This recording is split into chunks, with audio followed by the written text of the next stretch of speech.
करना है, कोड है मेरा PS10। PS10 कोड यूज करके 10% डिस्काउंट आप प्राप्त कर सकते हैं। अनअकैडमी के किसी भी कोर्स को ज्वाइन करने के लिए रेफरल कोड यूज करना है, साथ में टेलीग्राम चैनल ज्वाइन कर सकते हैं आप। हम लोग का टॉपिक है गुप्त और गुप्तोत्तर काल, जिसमें हम लोग प्राचीन भारत के एमसीक्यू पे आज चर्चा करेंगे। पहला सवाल है, गुप्त वंश ने डैश अवधि में शासन किया? 319 से 500 ईस्वी, 319 से 324 ईस्वी, 325 से 375 ईस्वी, या 566 से 597 ईस्वी? बताएं। Question number 1।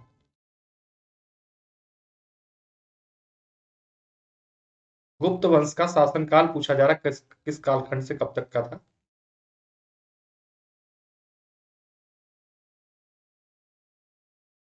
Question number 1।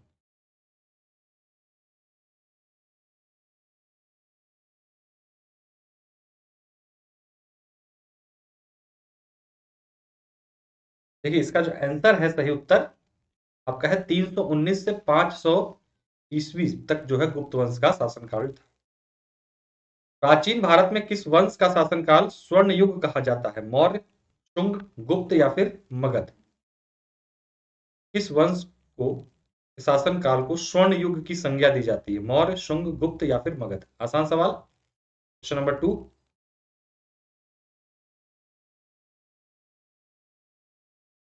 प्राचीन भारत के किस वंश को के शासनकाल को स्वर्ण युग कहा जाता है? Question number 2।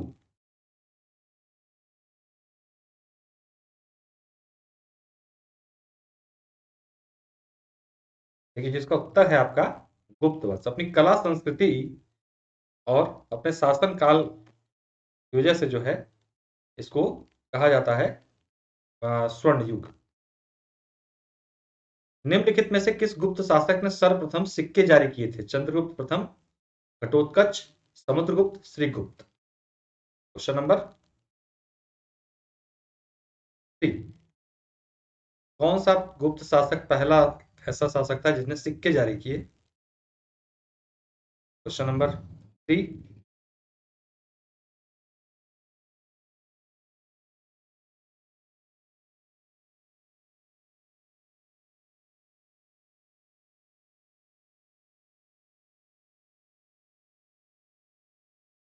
तो ध्यान दीजिएगा, चंद्रगुप्त प्रथम ने। किसने किए? चंद्रगुप्त प्रथम पहला गुप्त शासक था जिसने क्या किए थे? सिक्के जारी किए थे। गुप्त वंश की स्थापना किसने की थी? चंद्रगुप्त प्रथम, श्रीगुप्त, चंद्रगुप्त द्वितीय या घटोत्कच? Question number 4।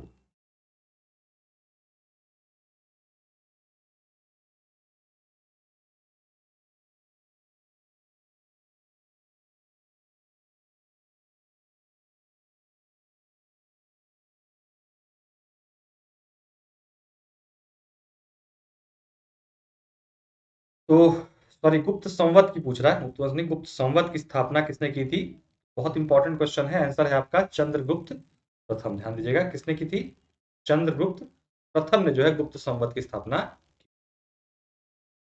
प्रथम गुप्त शासक जिसने परम भागवत की उपाधि धारण की थी? चंद्रगुप्त प्रथम, समुद्रगुप्त, चंद्रगुप्त द्वितीय या फिर श्रीगुप्त? परम भागवत की उपाधि धारण की थी किसने? Question number 4। प्रथम गुप्त शासक जिसने परम भागवत की उपाधि धारण की थी? Question number 4, sorry, question number 5। बहुत बार आया हुआ सवाल एग्जाम में है ये।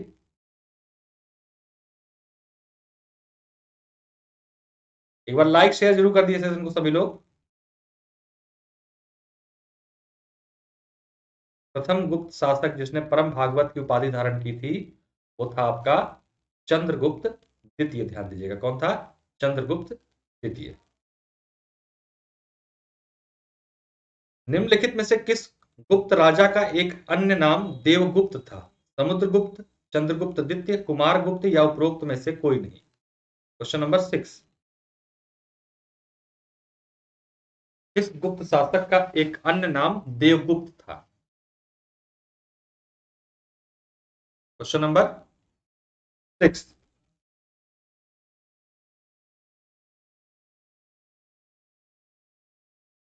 Question number 6।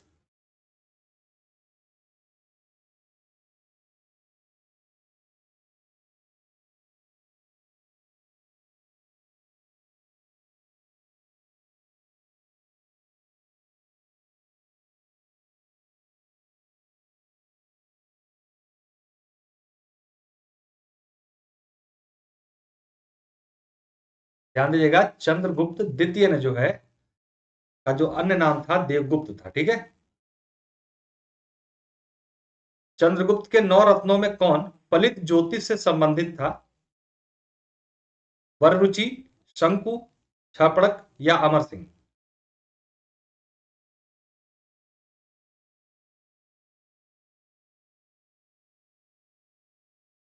Question number 7,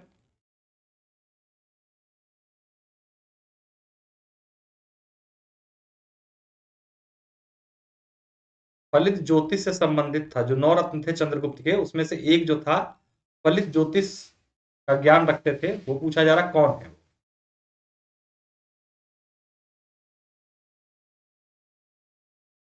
question number 7, तो ध्यान दीजिएगा, छपड़क फलित ज्योतिष के ज्ञाता थे। ये चंद्रगुप्त के 9 रत्नों में से एक थे। शक विजेता किसे जाना जाता है, किसे कहा जाता है शक विजेता? चंद्रगुप्त प्रथम को, समुद्रगुप्त को, चंद्रगुप्त द्वितीय को या कुमार गुप्त को? Question number 8। सेशन को लाइक और शेयर प्लीज कर दीजिए सभी लोग एक बार जरूर से। क्वेश्चन नंबर 8, शक विजेता के नाम से किसे जाना जाता है? Question number 8। शकों पर विजय प्राप्त की थी, इस वजह से शक विजेता कहा जाता है इनको। क्वेश्चन नंबर 8 कई बार एग्जाम में आया हुआ सवाल है।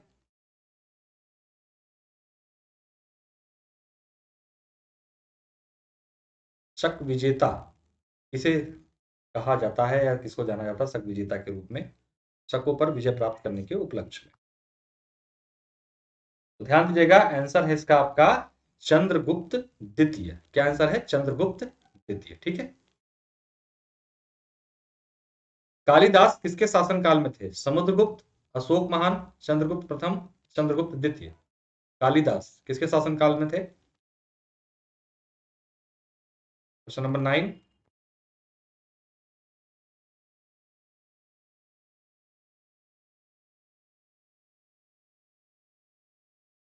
उत्तर आ रहा आप लोग का, रिस्पॉन्स जरूर करते हैं सभी लोग।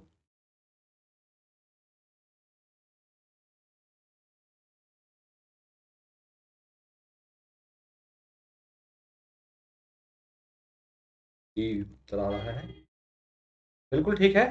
आंसर है साक्षी शुक्ला, डी, चंद्रगुप्त द्वितीय। कालिदास चंद्रगुप्त द्वितीय के शासनकाल में थे। प्राचीन भारत का नेपोलियन किसे कहा जाता है? चंद्रगुप्त मौर्य को, पुष्यमित्र को, कनिष्क को, समुद्रगुप्त को? प्राचीन भारत का नेपोलियन की संज्ञा किसको दी जाती है? क्वेश्चन नंबर 10, इंपॉर्टेंट क्वेश्चन, कई बार आया हुआ सवाल। प्राचीन भारत का नेपोलियन किसे कहा जाता है भाई?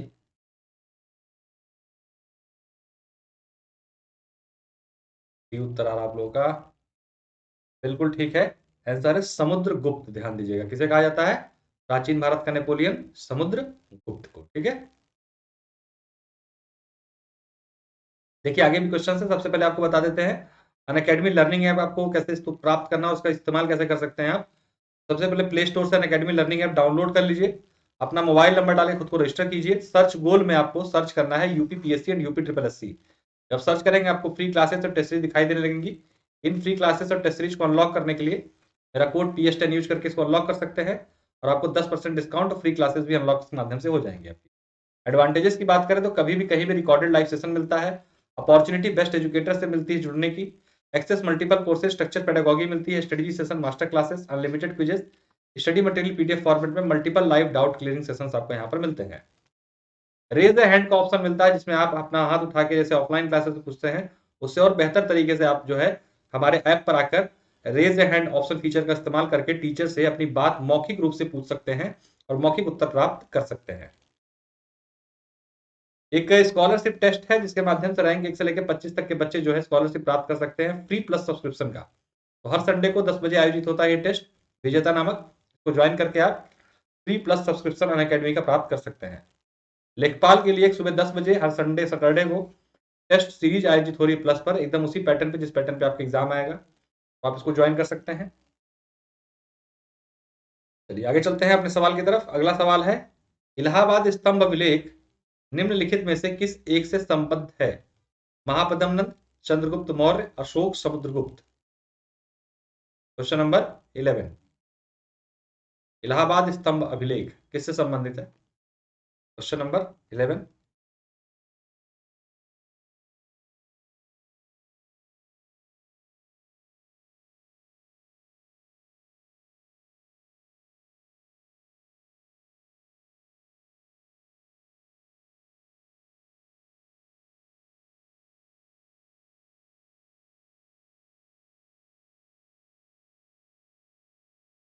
तो देखिए इसका आंसर क्या है, इसका आंसर दो है, अशोक और समुद्रगुप्त दोनों। ठीक है, इस स्तंभ से इन दोनों का ही संबंध है, दोनों का उल्लेख यहाँ पर किया गया है इस इलाहाबाद स्तंभ अभिलेख पे। तो इसका आयोग ने भी आंसर जो माना था अशोक और समुद्रगुप्त दोनों। ठीक है, कौन सा राजवंश हूणों के आक्रमण से अत्यंत विचलित हुआ? मौर्य, कुषाण, गुप्त या फिर शुंग। हूणों के आक्रमण से अत्यंत विचलित होने वाला वंश। क्वेश्चन नंबर 12,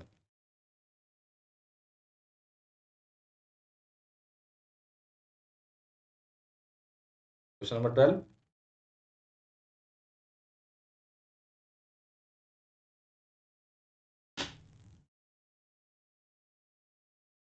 कौन सा राजवंश हूणों के आक्रमण से अत्यंत विचलित हुआ? अच्छा, जा रहा सवाल आपसे।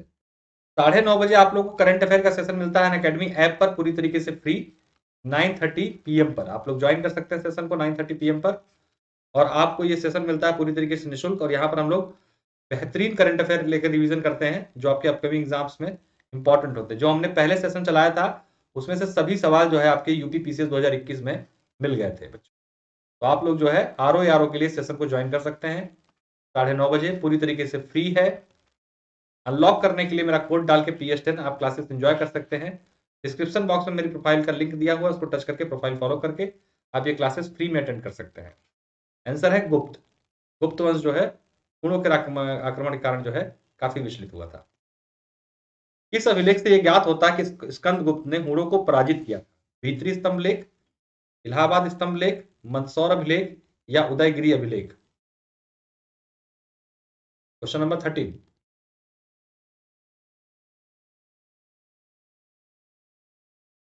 क्वेश्चन नंबर 13, किस अभिलेख से ज्ञात होता है कि स्कंदगुप्त ने हूणों को पराजित किया था? क्वेश्चन नंबर 13, महत्वपूर्ण सवाल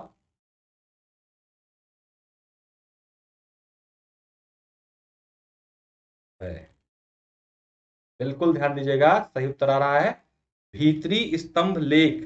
इसी के माध्यम से पता चलता है, यही पर वर्णन किया गया है कि स्कंदगुप्त ने क्या किया था, हूणों को पराजित किया था। प्रणाम है, स्वागत है। हूणों ने भारत पर आक्रमण किया था चंद्रगुप्त द्वितीय के शासनकाल में, कुमारगुप्त प्रथम के शासनकाल में, स्कंदगुप्त के शासनकाल में या बुद्धगुप्त के शासनकाल में? कब आक्रमण किया था हूणों ने? Question number 14,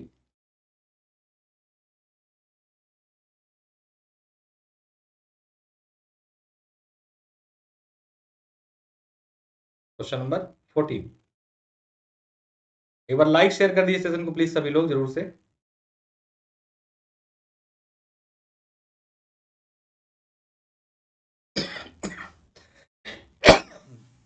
sorry. तो भाई जब इन्होंने पराजित किया था तो इनके शासनकाल में आक्रमण भी किया था। स्कंदगुप्त के शासनकाल में हूणों का आक्रमण हुआ था। ठीक है, नहीं स्कंदगुप्त है।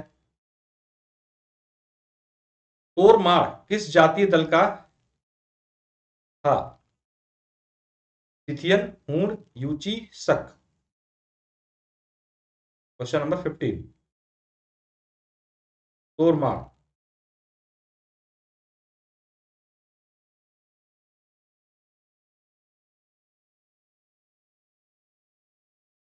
Question number 15। धन्यवाद, सभी लोग लाइक कर दीजिए प्लीज।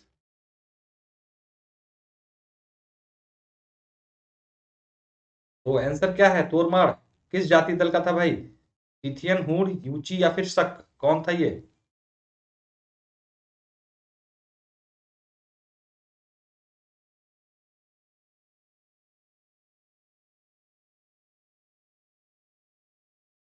ध्यान दीजिएगा, आंसर है आपका हूण। तोरमाड़ किस जाति दल का था? हूण का था। ठीक, ईसा की तीसरी शताब्दी से जबकि हूण आक्रमण से रोमन साम्राज्य समाप्त हो गया, भारतीय व्यापारी अधिकाधिक निर्भर हो गए अफ्रीकी व्यापार पर, पश्चिमी यूरोपीय व्यापार पर, दक्षिण पूर्व एशियाई व्यापार पे या मध्य पूर्वी व्यापार पर। जब ईसा की तीसरी शताब्दी में हूण आक्रमण से रोमन साम्राज्य समाप्त हो गया, तो भारतीय व्यापारी जो है कहाँ निर्भर हुए? अच्छा क्वेश्चन, क्वेश्चन नंबर 16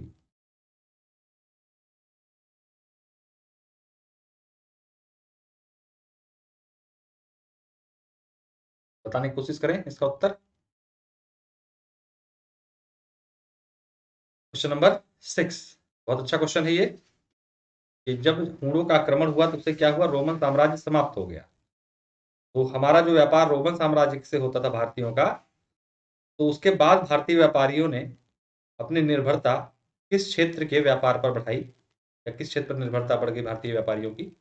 यही सवाल पूछा जा रहा है आपसे। Question number 16।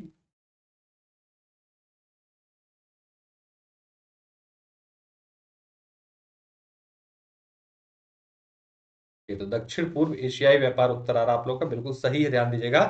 दक्षिण पूर्व एशियाई व्यापार पर जो है भारतीय व्यापारियों के अधिकाधिक निर्भर जो हो गए थे इसमें, ठीक है।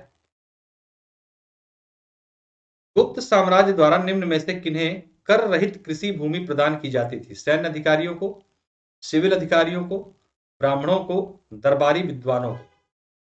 कर रहित कृषि भूमि प्रदान की जाती थी किसको? Question number 17।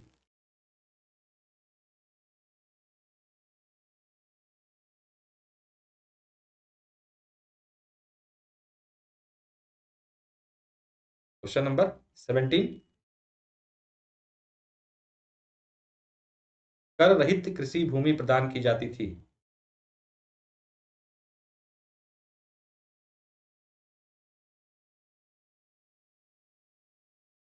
दास पांडे।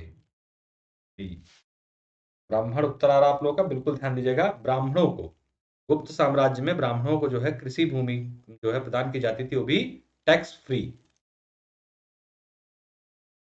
हिंदू विधि द्वारा मान्य कर कितना था? उपज का आधा भाग, उपज का छठा भाग, उपज का एक तिहाई भाग या उपज का एक चौथाई भाग? हिंदू विधि द्वारा मान्य कर टैक्स कितना था? क्वेश्चन नंबर 18, अच्छा सवाल है।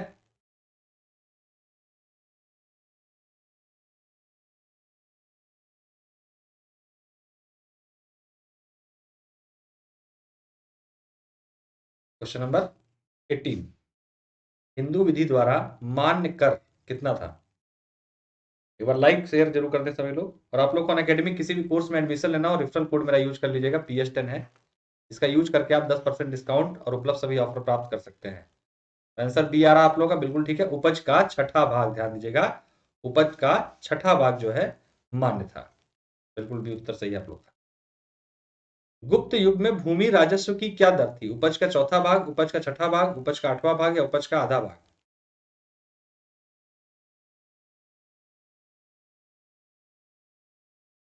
अब आकाश क्या कहा जाए, थोड़ा वेट कर ले, क्या पता लास्ट मिनट कुछ हो जाए। संभावना कम दिखाई दे रही है जो मुझे पता चला है। हीट जो है संभावना कम बढ़ती हुई दिखाई दे रही है, फिर भी वेट कर लीजिए, कुछ भी हो सकता है, कोई बड़ा उलटफेर भी हो जाता है। और कट ऑफ भी इस बार कोई आसानी से प्रेडिक्ट कर नहीं सकता, मैं आपको बताऊं, चीजें जो है दूसरे तरीके की। Question number 19।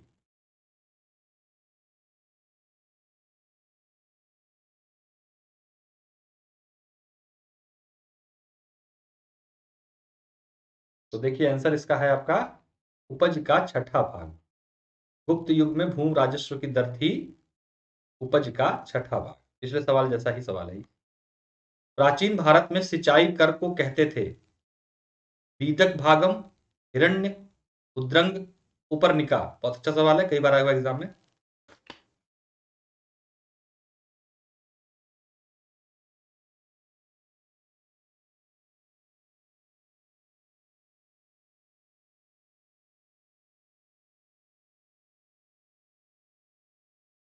Question number 20।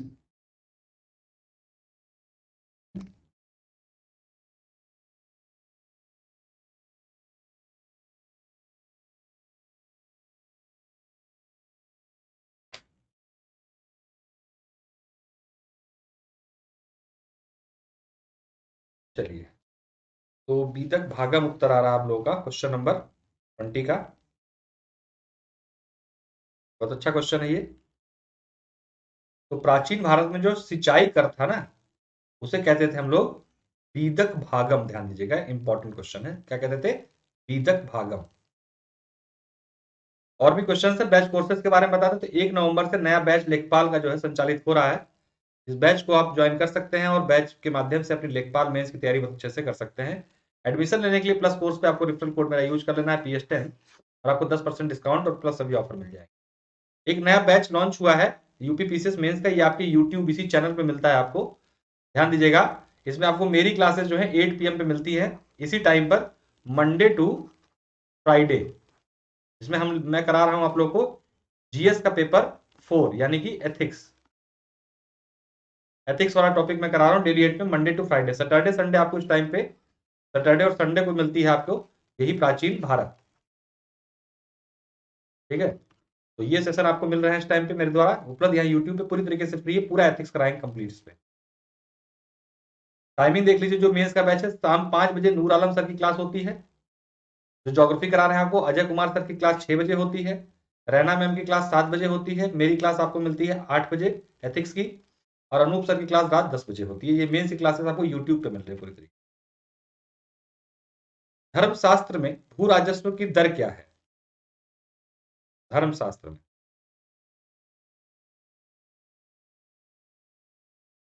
Question number 21।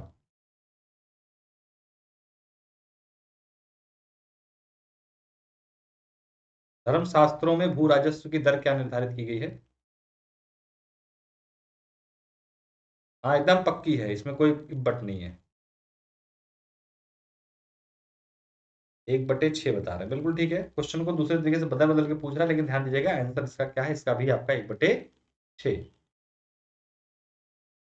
गुप्त काल में उत्तर भारतीय व्यापार निम्नलिखित में से किस बंदरगाह से संचालित होता था?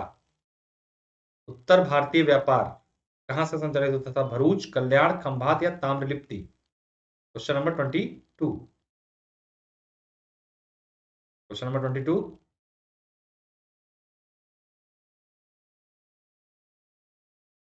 22। गुप्त काल में उत्तर भारतीय व्यापार निम्नलिखित में से किस बंदरगाह से संचालित होता था, यह पूछा जा रहा है। ताम्रलिप्ति उत्तर आ रहा आप लोगों का। Good evening Rohit. आंसर है ताम्रलिप्ति। ध्यान दीजिएगा, ठीक है।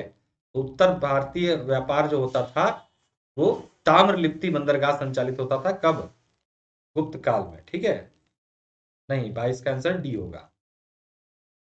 गुप्त काल में गुजरात, बंगाल, दक्कन एवं तमिल राष्ट्र में स्थित केंद्र किससे संबंधित थे? वस्त्र उत्पादन से, बहुमूल्य मणि एवं रत्न से, हस्तशिल्प से, अफीम की खेती से?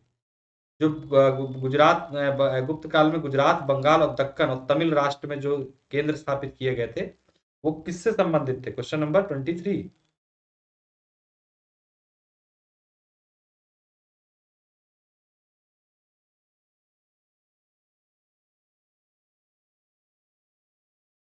Good evening.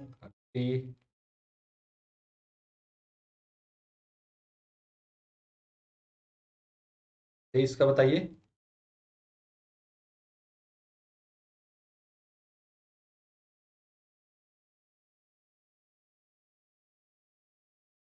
तो क्या उत्तर होगा भाई? 23 का बी उत्तर आ रहा आप लोगों का।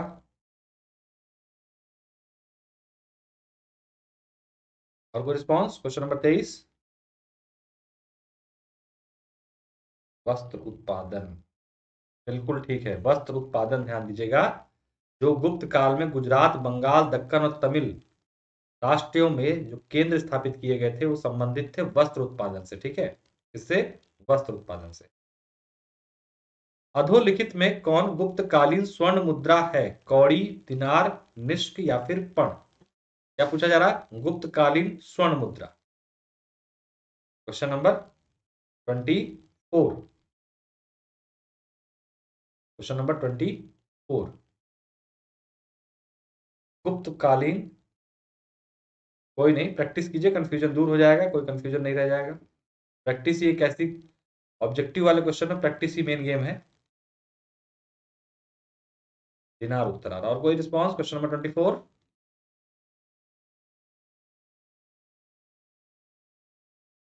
दिनार उत्तर आ रहा आप लोग का, बिल्कुल ठीक है, जो कि आंसर है आपका दिनार। ध्यान दीजिएगा, गुप्तकालीन स्वर्ण मुद्रा कौन सी थी? दिनार थी। ठीक है, कौन सी? दिनार। गुप्तकालीन रजत मुद्राओं का नाम क्या दिया जाता था? तो रिपीट हो गया क्वेश्चन, ये तो दिनार हो गई। ठीक है, अच्छा सॉरी सॉरी सॉरी, रजत पूछा है, रजत पूछा है भाई, बताइए। Question number 25।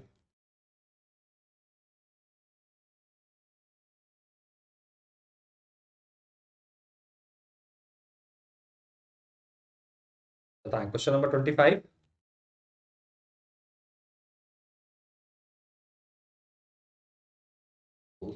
रूपक उत्तर आ रहा आप लोग। और कोई? गुप्तकालीन रजत मुद्राओं, तो ये तो पता चल गया है कि दिनार किसको कहते थे? स्वर्ण को कहते थे। ठीक, तो रजत मुद्राओं कहते थे रूपक। ठीक है जी, बिल्कुल ठीक है, रूपक कहते थे। रजत सिक्के जारी करने वाला प्रथम गुप्त शासक कौन था? चंद्रगुप्त प्रथम, समुद्रगुप्त, चंद्रगुप्त द्वितीय, कुमारगुप्त। रजत मुद्राएं या रजत सिक्के जारी करने वाला पहला शासक, गुप्त शासक। Question number 26।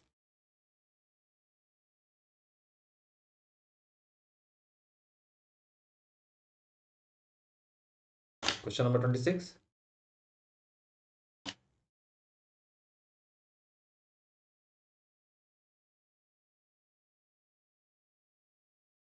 तो सी उत्तर आ रहा आप लोगों का, कुछ लोगों का कुमारगुप्त भी आ रहा है। देखिए आंसर है इसका सी, चंद्रगुप्त द्वितीय। रजत सिक्के जारी करने वाला पहला गुप्त शासक था चंद्रगुप्त द्वितीय। किस शासक वंश ने मंदिरों एवं ब्राह्मणों को सबसे अधिक ग्राम अनुदान में दिया? गुप्त वंश ने, पाल वंश ने, राष्ट्रकूटों ने या प्रतिहारों ने? Question number 27।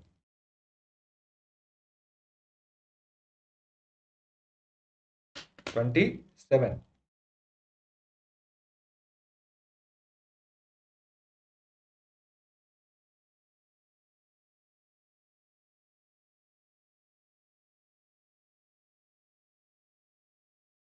Question number 27।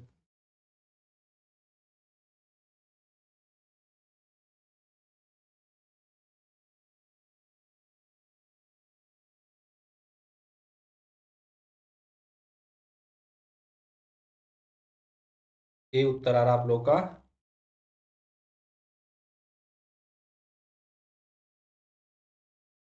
एक बार लाइक और शेयर जरूर कर दें सेशन को सभी लोग प्लीज। गुप्त वंश, ठीक है। महाभाष्य के लेखक पतंजलि समसामयिक या समकालीन थे किसके?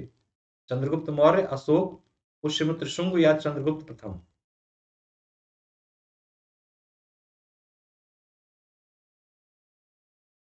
पतंजलि किसके समसामयिक थे?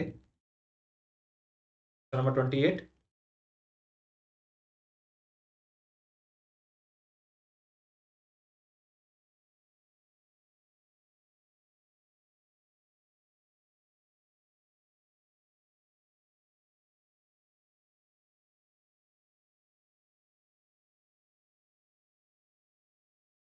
कुछ लोगों का ए, कुछ लोगों का सी।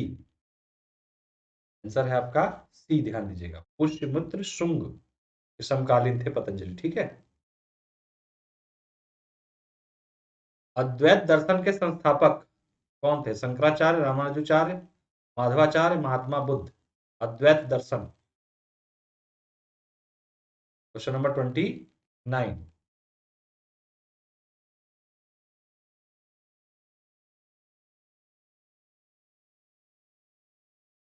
अलग अलग आदमी है भाई, चंद्रगुप्त। अच्छा, क्या पूछ रहे हैं आप? नहीं, वो दोनों एक ही हैं। क्या कहना चाह रहे हैं, एक मिनट जाइए। चंद्रगुप्त मौर्य और चंद्रगुप्त प्रथम। चंद्रगुप्त मौर्य, चंद्रगुप्त प्रथम अलग अलग व्यक्तित्व हैं।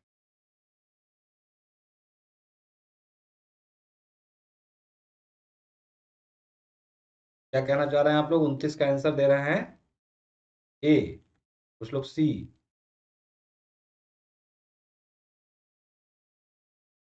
देखिए आंसर है आपका शंकराचार्य। ठीक है, क्या आंसर है? शंकराचार्य। तो निम्न में से किसका संबंध वेदांत दर्शन के साथ नहीं है?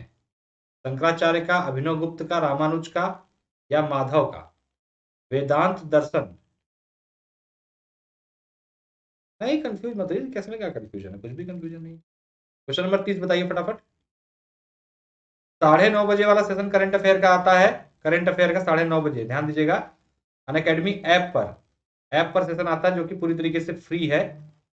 तो अनलॉक करने के लिए मेरा कोड PSTET डाल के आप अनलॉक कर सकते हैं। ठीक है,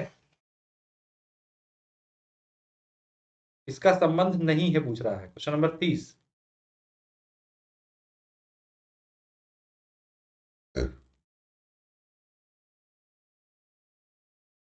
बिल्कुल, अभिनव गुप्त गलत है। अभी आगे भी क्वेश्चंस हैं।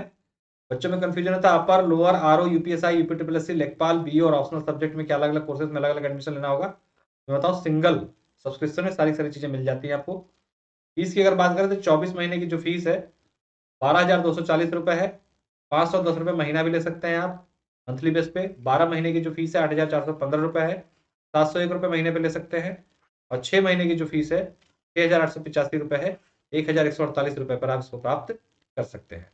और इस पर 10% डिस्काउंट प्राप्त करने के लिए रेफरल कोड, मेरा कोड PSTEN यूज करके 10% डिस्काउंट प्राप्त कर सकते हैं। यूपी PCS के पूरा कंप्लीट बैच जो है प्री मेंस का चल रहा है, ध्यान दीजिएगा। 2022 के लिए भी टारगेटेड बैच यहाँ लॉन्च किए जा चुके हैं। लक्ष्य नामक बैच है 2022 के लिए। 21 PCS की मेंस की क्लासेस, आंसर राइटिंग प्रोग्राम, ये सारी सारी चीजें यहाँ चल रही है। निम्न में किस दर्शन का मत है कि वेद शाश्वत सत्य है? सांख्य, वैशेषिक, मीमांसा, न्याय?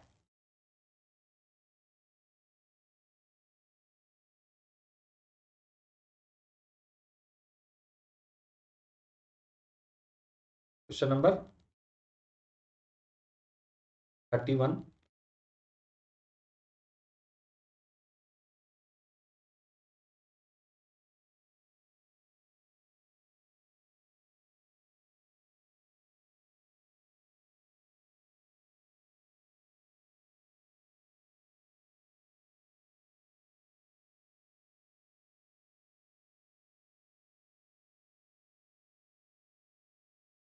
क्वेश्चन नंबर 31 का सी उत्तर आ रहा है।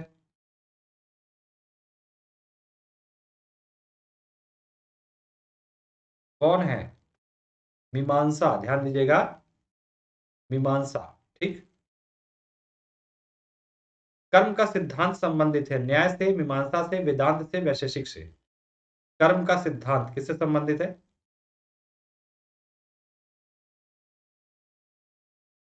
कर्म का सिद्धांत किससे संबंधित है? Question number 32।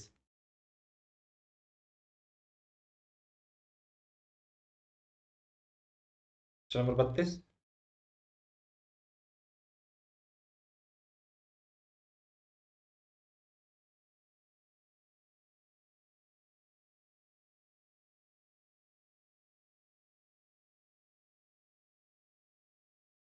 तो भैया ध्यान रखना, मीमांसा सही उत्तर है इसका। ठीक है, कर्म का सिद्धांत मीमांसा से संबंधित। जब तक जीवित रहो सुख से जीवित रहो, चाहे इसके लिए ऋण ही लेना पड़े, क्योंकि शरीर में भस्मीभूत हो जाने पर पुनरागमन नहीं हो सकता। पुनर्जन्म का निषेध करने वाली यह उक्ति किसकी है? कपालिक संप्रदाय वालों की, नागार्जुन के शून्यवाद वालों की, आजीविकों की, या चारवाकों की? बहुत बार आया हुआ क्वेश्चन है। Question number 33। 33।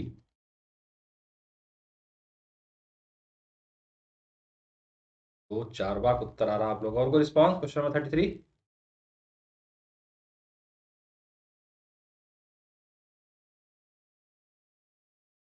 देखिए आंसर है इसका डी, चारवाक। ध्यान दीजिएगा, जब तक जीवित रहो सुख से रहो, चाहे ऋण लेके जीवित रहो, घी पियो, क्योंकि एक बार मरने के बाद दोबारा से पुनर्जन्म वगैरह कुछ नहीं होता, ये सब मानते कौन थे? चार्वाक लोग। ठीक है, आंसर क्या हुआ इसका? डी हो गया।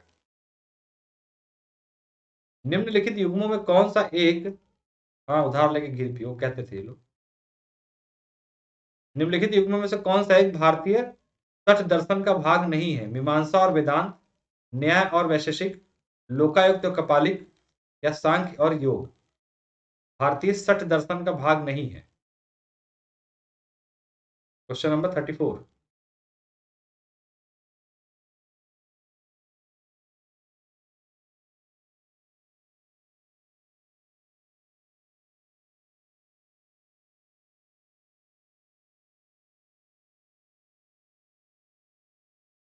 Question number 34।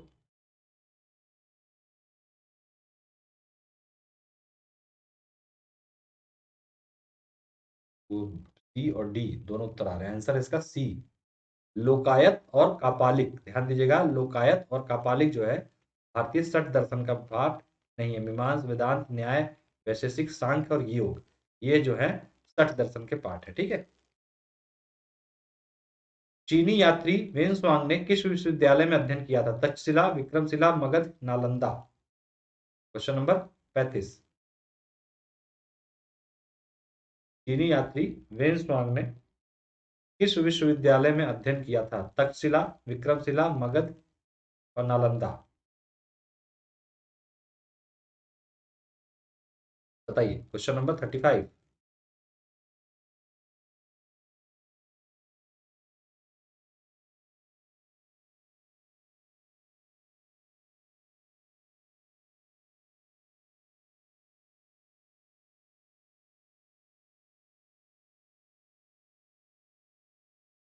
नालंदा उत्तर आ रहा आप लोगों का क्वेश्चन नंबर 35 का।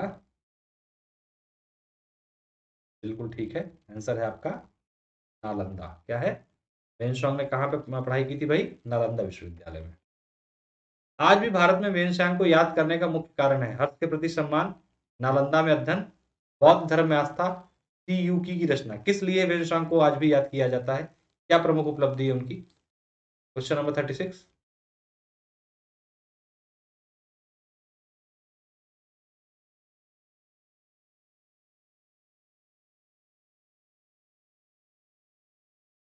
Question number 36।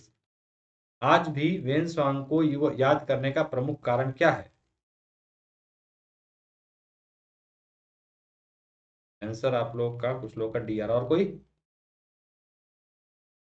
ठीक है, बिल्कुल ध्यान दीजिएगा। उनकी महत्वपूर्ण रचना है सी यू की। इसी कारण को आज भी याद किया जाता है। इन्होंने इसमें भारत के बारे में वर्णन किया हुआ है। ठीक है।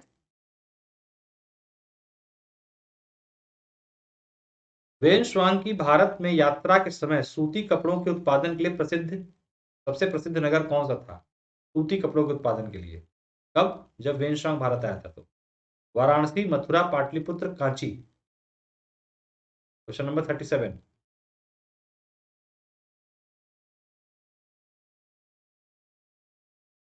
Question number 37।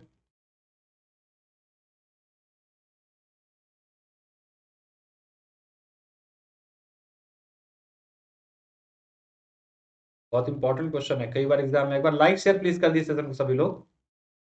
लाइक शेयर जरूर कर दीजिए।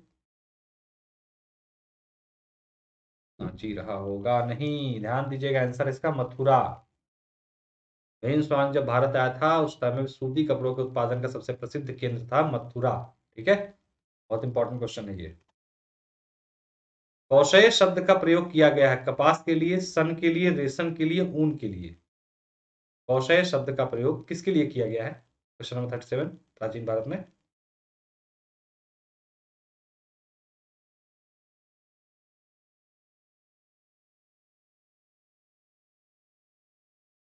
कौशय शब्द का प्रयोग, बहुत महत्वपूर्ण सवाल। कौशय शब्द का प्रयोग किसके लिए किया जाता था? कपास के लिए, सन के लिए, रेशम के लिए, ऊन के लिए। ये उत्तर आ रहा। और कोई?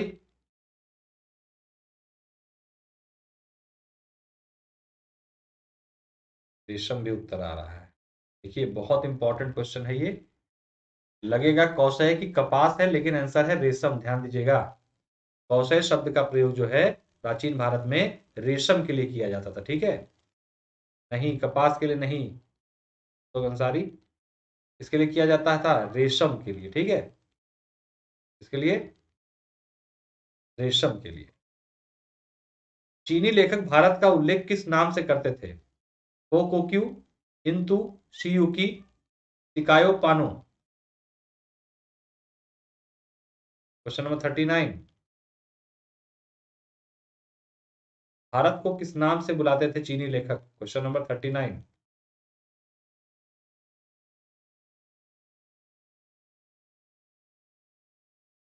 कोई नहीं, बताएं, तो सवाल है, चीनी लेखक भारत का उल्लेख किस नाम से करते थे?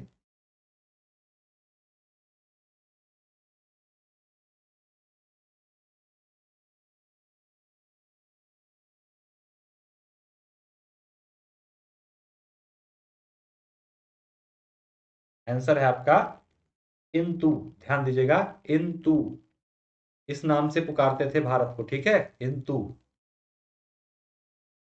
निम्नलिखित जोड़ों में कौन सा जोड़ा सुमेलित नहीं है? रवि कीर्ति पुलकेशिनदित्य, भवभूति कन्नौज का यशोवर्मन, हरिशेर हर्ष, दंडी नरसिम्ह वर्मन।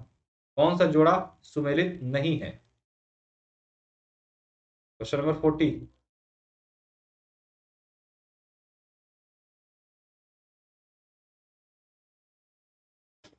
क्वेश्चन नंबर 40, 9:30 बजे करंट अफेयर का सेशन आता है, बहुत ही महत्वपूर्ण सेशन होता है, ये समझ लीजिए। आप लोगों का इसके बाहर करंट अफेयर नहीं आएगा। मिशन आरओ यारो के नाम से बैच लॉन्च किया गया है। ये आरओ यारो के लिए करंट अफेयर इसमें कवर अप करा रहे हैं, जो कि अनअकैडमी ऐप पर आता है स्पेशल क्लास पे, जो पूरी तरीके से फ्री होता है सभी लोग के लिए। आप लोग इस बैच को ज्वाइन कर लिया करो ताकि आप लोग को फ्री करंट अफेयर मिल जाए। प्रोफाइल में, डिस्क्रिप्शन बॉक्स में प्रोफाइल का लिंक है, उसको टच करके प्रोफाइल फॉलो कर लीजिए ताकि मेरी क्लास की नोटिफिकेशन, पीडीएफ नोट्स आपको वहां मिल जाए। क्वेश्चन नंबर 40, आंसर है सी, हरिशेण हर्ष। गलत है, बाकी सब एक दूसरे के साथ है, सुमेलित है। ठीक, हरिशेण हर्ष गलत है, सी होगा आंसर। निम्नलिखित में से कौन सा चार धाम में सम्मिलित नहीं है? पुरी, द्वारिका, मानसरोवर, रामेश्वरम। कौन सा जो चार धाम है उसमें सम्मिलित नहीं है? Question number 41।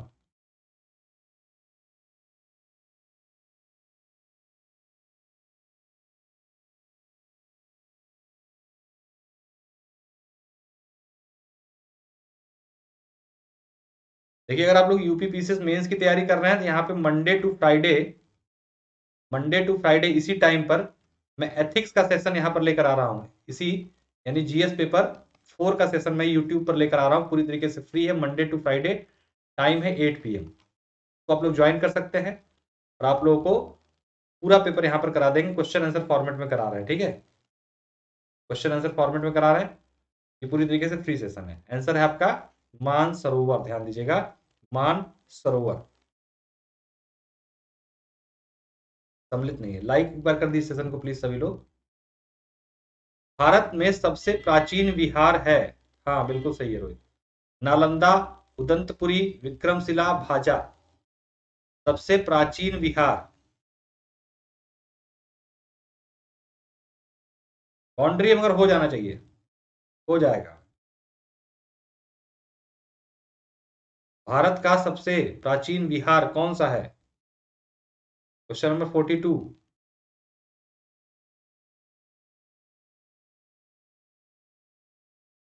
भारत का सबसे प्राचीन विहार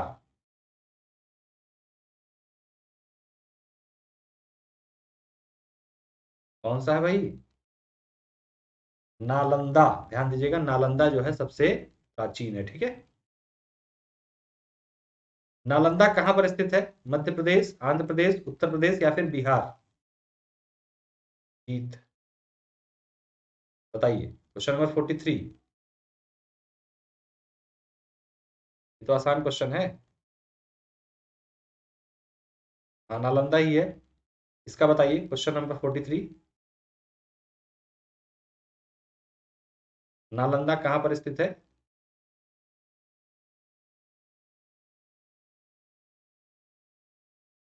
बिहार उत्तर आ रहा आप लोगों का, बिल्कुल ठीक है। कौन सवाल, नालंदा कहाँ पर है भाई, बिहार में है। नालंदा विश्वविद्यालय के विनाश विनाश का कारण क्या था? मुस्लिम, कुषाण, एशियन, मुगल। नालंदा विश्वविद्यालय के विनाश का क्या कारण था? Question number 44।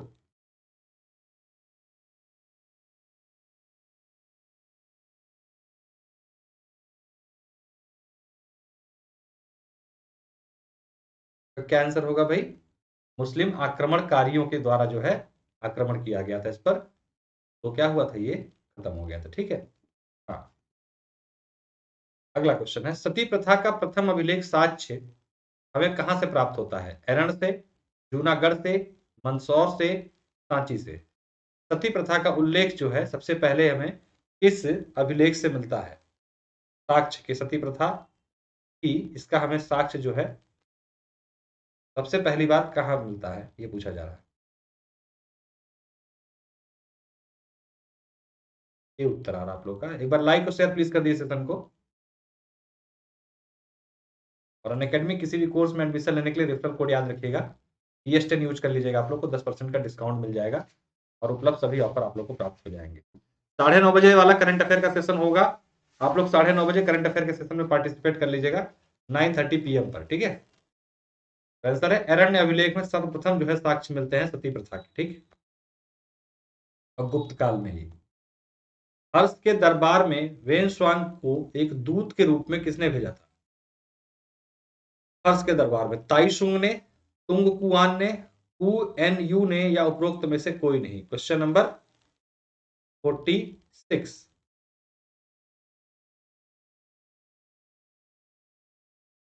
इसको छोड़ दी, क्वेश्चन थोड़ा सा गड़बड़ है इसमें, अगले आइए क्वेश्चन नंबर 47 पे आ जाइए। और आप लोग को ये सेशन डेली 8 PM पे मिलता है यहाँ पर, 8 PM पर। ठीक है, 8 PM में ज्वाइन कर सकते हैं। तो छोड़ दी, इसमें गलती थी क्वेश्चन में। सम्राट हर्ष ने अपनी राजधानी थानेश्वर से कहाँ स्थानांतरित की थी? प्रयाग में, दिल्ली में, कन्नौज में, राजगृह में।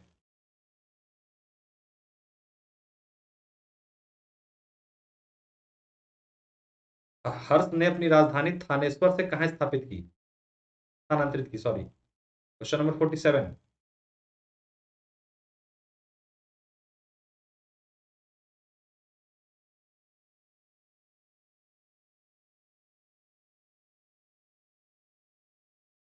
डी और डी मिले जुले उत्तर आ रहे हैं। क्वेश्चन नंबर 47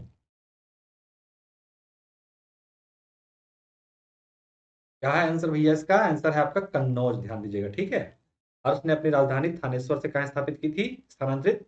कन्नौज में। कहां पर? कन्नौज में। नर्मदा नदी पर सम्राट हर्ष के दक्षिणावर्ती अग्रगमन को रोका था किसने? पुलकेशिन प्रथम ने, पुलकेशिन द्वितीय ने, विक्रमादित्य प्रथम ने, विक्रमादित्य द्वितीय ने। दक्षिणावर्ती जो दक्षिण क्षेत्र में सम्राट हर्ष आगे बढ़ रहा था, तो उसको रोकने वाला शासक कौन था, ये पूछा जा रहा है आपसे। Question number 48।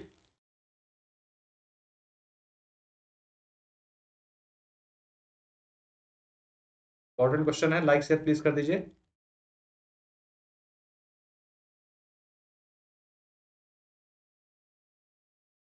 पुलकेशिन द्वितीय उत्तर आ रहा आप सभी लोगों का, तो बिल्कुल ध्यान दीजिएगा। पुलकेशिन द्वितीय ने जो है नर्मदा नदी पर सम्राट हर्ष ने जो है इसने दक्षिण में बढ़ने से रोक लिया था इन्होंने। ठीक है, कहां पर? नर्मदा नदी पर। उत्तर प्रदेश में स्थित वह स्थल जहां हर्षवर्धन ने बौद्ध महासम्मेलन का आयोजन किया था। बौद्ध महासम्मेलन का हर्ष ने काशी में, प्रयाग में, अयोध्या में, या सारनाथ में, कहा किया था? Question number 49। Question number 49।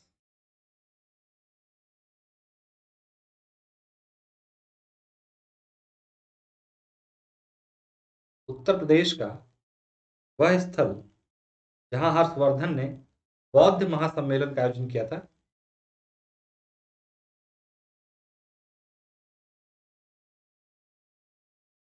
Prayag उत्तर आ रहा आप लोग का, जो का काशी भी आ रहा है। देखिए आंसर है इसका प्रयाग, ध्यान दीजिएगा। प्रयाग में जो है हर्ष ने क्या किया था? बौद्ध महासम्मेलन का आयोजन करवाया था। ठीक है। तो चीनी यात्री जिसने हीन माल की यात्रा की थी, बायान, शंगयुन, वेनश्वान, इत्सिंग। Question number 50। हीन माल कोई प्राचीन स्थल का नाम है, वहां पर यात्रा करने वाला चीनी यात्री कौन था?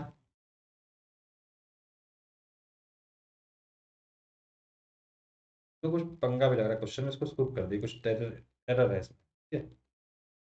देखिए सुपर कॉम्बो सब्सक्रिप्शन एक है, आप लोगों को पता 67th बीपीएससी का नोटिफिकेशन आ चुका है, फॉर्म भरे जा रहे हैं, इसमें बिहार और यूपी कंबाइंड तैयारी कर सकते हैं आप। 900 प्लस सीटें आ चुकी हैं इसमें बीपीएससी में।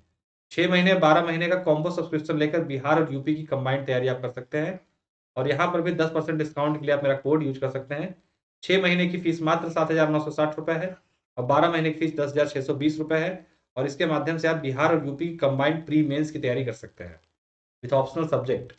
बक्स बाउंड्री कार्यक्रम तक किसी वीडियो पर कोई इशू हो तो उसकी शिकायत आप अकेडमिक कर सकते हैं। स्पेशल सेशन डेली 9:30 बजे आप लोग को मिलता है, ध्यान दीजिए 9:30 PM पर।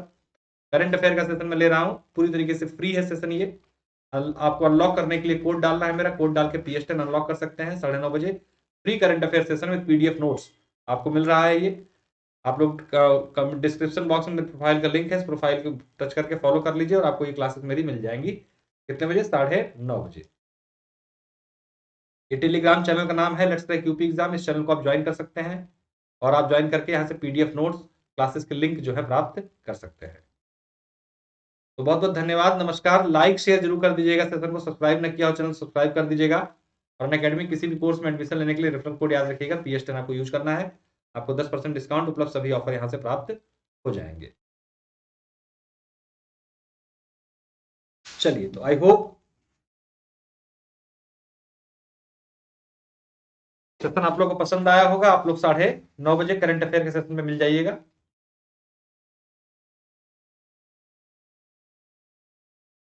कोड है PS10। बहुत बहुत धन्यवाद, नमस्कार।